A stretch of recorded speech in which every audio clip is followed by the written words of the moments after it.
કરજણ નગરપાલિકાના ચૂંટણીના ઉમેદવારો માટે કરજણ એપીએમસી ખાતે ભાજપાની સેન્સ પ્રક્રિયા યોજાઈ હતી।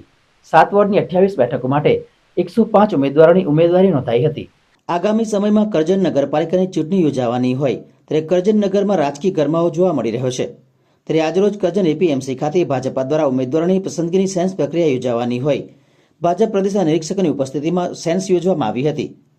કરજણ નગરમાંથી 7 વોર્ડમાંથી 105 દાવેદારોએ ઉમેદવારી નોંધાવી હતી।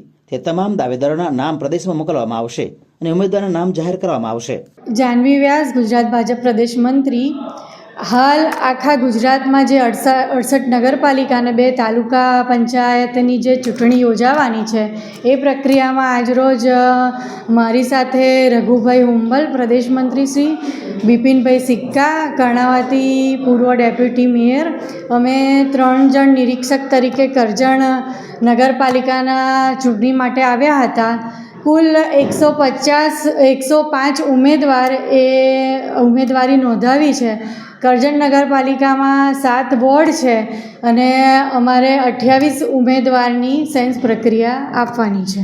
હા, અમે જે સેન્સ પ્રક્રિયા લીધી એમાં વિવિધ સમાજના વ્યક્તિઓ હોય, 60 વર્ષના વ્યક્તિઓ હોય, જે 3 ટર્મ લડેલા છે તેવા વ્યક્તિઓ હોય અને જેને જવાબદારી 2 હોય, એમાંથી અમે એક જ વ્યક્તિને ટિકિટ આપવાના છે। અને ભારતીય જનતા પાર્ટી એક એવી પાર્ટી છે જે દરેક સમાજને લઈને ચાલનારી।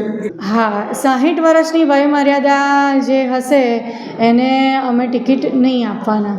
એટલે જે ગત ચૂંટણીઓ થઈ એમાં અમારા પ્રદેશ અધ્યક્ષ શ્રી CR પાટીલ સાહેબનો જે નિર્ણય હતો તે હાલ એ જ પ્રમાણે અમે એ નિયમ પ્રમાણે જ કામ કરવાના છે।